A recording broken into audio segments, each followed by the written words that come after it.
drinks, I glanced at him. He was a bulky man, broad of chest and heavy in the body. His hair was black and rather coarse, and he had a shaggy look about him. I'd bet that when stripped, he'd look like a grizzly bear. His eyebrows were black and straight over eyes of a snapping electric blue. He had looked after himself better than Walker. His belly was flat, and there was a sheen of health about him. I handed him a drink, and we sat down facing each other. He was tense and wary, although he tried to disguise it by over-relaxing in his chair. We were like a couple of duelists who had just engaged blades. "I'll come to the point," I said. "A long time ago, Walker told me a very interesting story about some gold. That was 10 years ago, and we were going to do something about it, but it didn't pan out. That might have been lucky, because we'd have certainly made a botch of the job." I pointed my finger at him. "You've been keeping an eye on it. You've probably popped across to Italy from time to time just to keep your eye on things in general. You've been racking your brains trying to think of a way of getting that gold out of Italy, but you haven't been able to do it. You're stymied." His face had not changed expression. He would have made a good poker player. He said, "When did you see Walker?" "Yesterday, in Cape Town." The craggy face broke into a derisive grin. "And you flew up to Joburg to see me just because a donkey like Walker told you a cock and bull story like that? Walker's a no-good hobo. I see a dozen like him in the library gardens every day," he said contemptuously. "It's not a cock and bull story, and I can prove it."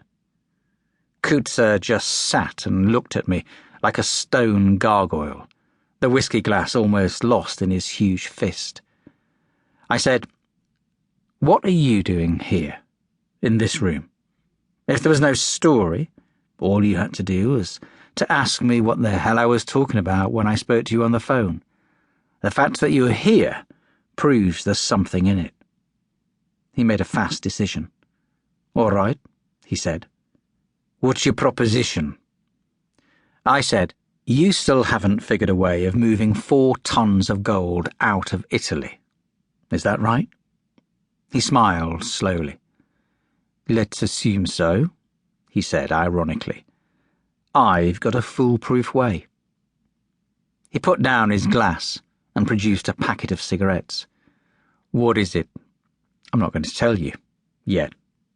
He grinned. "Walker hasn't told you where the gold is, has he?"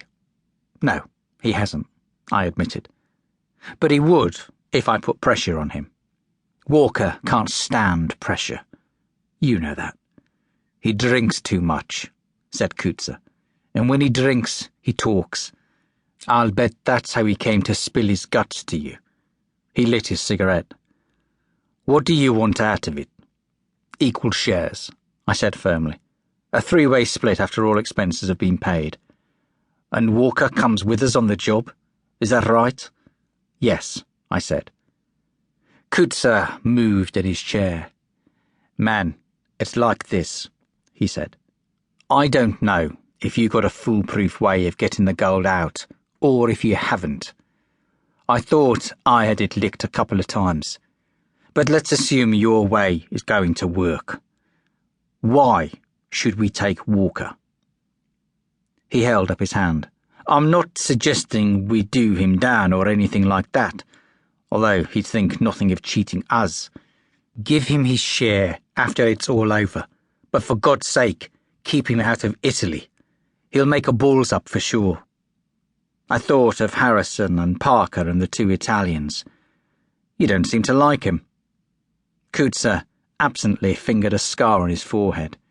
"He's unreliable," he said. "He almost got me killed a couple of times during the war." I said, "No, we take Walker. I don't know for certain if 3 of us can pull it off, and with 2 it would be impossible, unless you want to let someone else in." He smiled, humorlessly. "That's not on. Not with you coming in. But Walker had better keep his big mouth shut from now on. Perhaps it